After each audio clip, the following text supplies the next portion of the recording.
belum tidur? Daripada pikiran kita ngawur, Mending kita baca kitab suci yuk, biar Biar iman iman kita kita subur.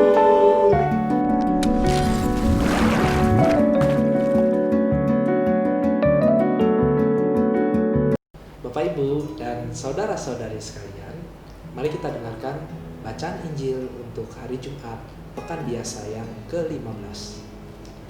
Bacaan Injil diambil dari Injil Matius.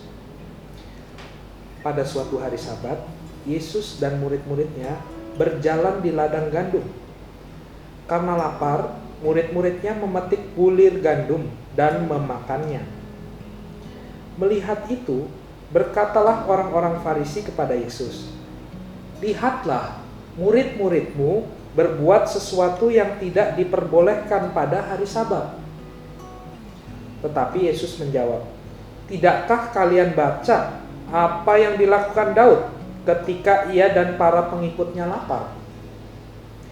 Ia masuk ke dalam bait Allah dan mereka semua makan roti sajian yang tidak boleh dimakan kecuali oleh imam-imam. Atau tidakkah kalian baca dalam kitab Taurat bahwa pada hari-hari Sabat imam-imam melanggar hukum Sabat di dalam bait Allah, namun tidak bersalah? Aku berkata kepadamu, di sini ada yang melebihi bait Allah. Seandainya kalian memahami maksud sabda ini, yang ku kehendaki ialah belas kasihan dan bukan persembahan. Tentu kalian tidak akan menghukum orang yang tidak bersalah, sebab Anak Manusia adalah Tuhan atas hari Sabat." Demikianlah Injil Tuhan. Terpujilah Kristus. Romo, ini menarik ini nih. Seringkali nih mengenai di padang gandum ada murid metik gitu kan. Ada murid metik ya kan. Itu kan jadi masalah buat orang-orang Farisi. Hari Sabat kok metik gandum. Terkesannya Yesus tuh nabrak gitu ya. Iya, Udah ada aturan. PSBB dilanggar gitu. bukan itu Bapak Ibu. Tapi kira-kira apa ya? Tujuan Allah melaksanakan seluruh misterinya itu kan cuma satu tujuannya. Menyelamatkan jiwa-jiwa. Menyelamatkan manusia Demi keselamatan. Iya, jadi semua yang dia buat dari dulu sampai sekarang ini tujuannya cuma satu, supaya kita selamat. Termasuk caranya adalah, salah satu caranya adalah dengan membuat hukum misalnya, atau membuat aturan. Tetapi ternyata kalau misalnya aturan atau hukum itu malah justru bertentangan dengan tujuan Allah untuk menyelamatkan kita, ya mungkin dalam konteks bacaan Injil itu baru bisa kelihatan. Karena kan waktu itu kan konteksnya adalah murid-muridnya lapar nih. Lah kalau kagak dikasih makan bagaimana? Jadi ada pertentangan. Kita harus memilih antara pertentangan mau menaati hukum, tetapi di depan kita ada orang kelaparan. Nah, gimana coba? Ya, kalau saya sih lebih mementingkan orang yang kelaparan, karena starving gitu loh. Jadi kan ada satu film yang bagus tuh, The Two Popes itu ya. Oh, Two Popes ya. Oh Ya iya, kan? waktu lagi mau makan itu Iya, ya kan? Ada Paus Benedictus sama Paus Franciscus. Nah, maksudnya Kardinal Bergoglio gitu. Dia ngobrol-ngobrol mengenai perkawinan gitu kan waktu itu. Komuni, katanya si Paus Benedictus kan memegang ajaran iman tuh ya. Memegang ajaran iman. Jadi kalau orang udah bercerai, berpisah keluarganya, nggak boleh terima komuni. Nah, tapi buat Paus Kardinal Bergoglio ini, dia bilang, lah bukannya komuni itu untuk orang yang kelaparan, the starving people gitu. Jadi orang yang rindu akan Tuhan, ya itulah yang harusnya mendapat komuni. Yesus juga pernah bilang, yang memerlukan tabib bukan orang sehat, ya kan? Tapi orang sakit. Nah, untuk ini saya perlu meluruskan nih Bapak Ibu ya, jangan sampai nih, kalau misalnya kita menemukan kasus seperti tadi, seperti cerita Paus Franciscus dan juga Paus Benedictus, misalnya ada kita berjumpa dengan tetangga kita dulu menikah di Katolik, namun karena suatu hal akhirnya mereka cerai secara sipil, tetapi tidak menikah lagi. Itu jangan langsung dihakimi. orang yang bercerai tidak menikah lagi, itu dia tetap masih bisa menerima komuni. Kenapa, Rom? Ya karena dia tidak menikah lagi. Karena dosanya itu terletak bukan di perceraiannya, tetapi saat dia setelah cerai sipil, dia menikah lagi. Persoalannya. Itu. Masalahnya kan kalau orang yang di gereja Katolik menikah di gereja Katolik nih, meskipun dia sudah cerai sipil, status pernikahan gereja Katolik kan tetap ada. Tetap sah, meskipun dia sudah cerai secara negara. Ya. Nah kalau dia memutuskan untuk menikah lagi, berarti dia harus menikah di agama lain. Nah itulah dosanya di situ. Maka disitulah dia terhalang untuk menerima komuni. Oh begitu. Maka Bapak Ibu jangan langsung jangan kini ya. Orang Farisi itu jangan boleh. Lebih baik tanya yang bikin yang tahu kan? parokinya benar nggak Romo gini apa ada kasus begini benar nggak? Jangan langsung menjudge, wah ini nggak boleh, ini nggak boleh, wah ini aku nggak boleh kasih.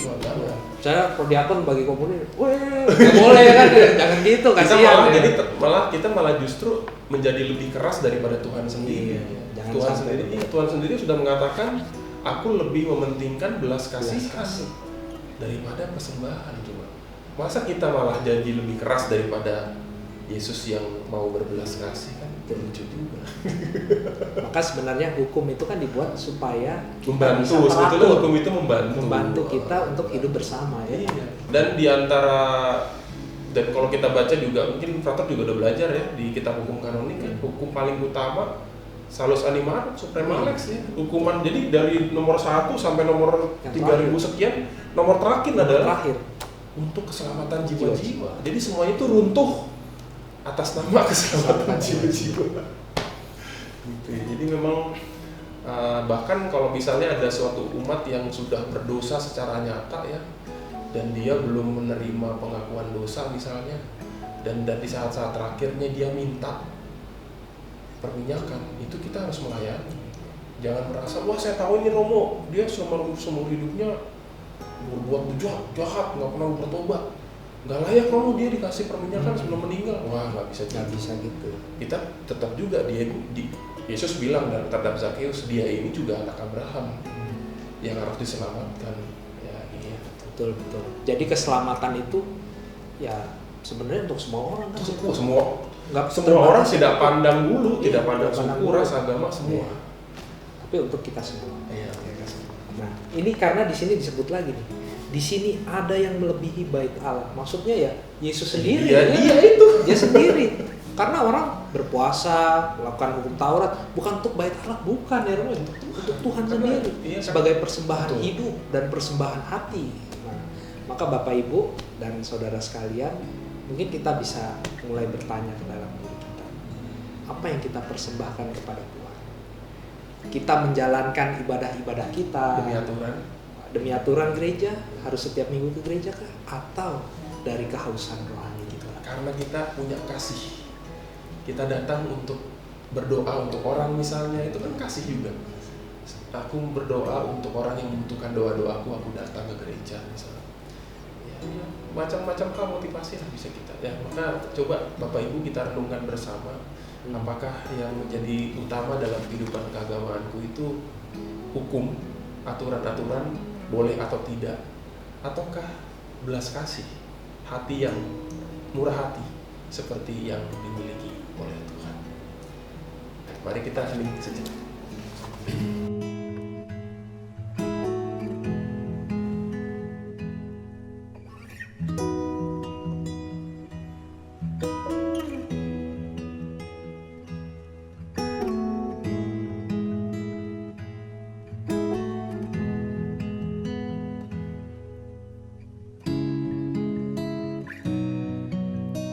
Bapak Ibu dan saudara-saudari sekalian, mari kita berdoa doa tobat untuk menutup hari kita. Dalam nama Bapa dan Putra dan Roh Kudus. Amin. Allah yang Maha Rahim, aku menyesal atas dosaku. Aku sungguh patut Engkau hukum, terutama karena aku telah tidak setia kepada Engkau yang Maha Pengasih dan Maha Baik bagiku. Aku benci akan segala dosaku dan berjanji dengan pertolongan rahmat-Mu hendak memperbaiki hidupku dan tidak akan berbuat dosa lagi. Allah yang Maha Murah, ampunilah aku, orang berdosa. Tuhan sertamu. Dan sertamu juga. Semoga kita sekalian, istirahat kita pada malam hari ini dilindungi oleh berkat Allah yang Maha Kuasa, Bapa dan Putra dan Roh Kudus. Amin. Selamat istirahat. Selamat tidur.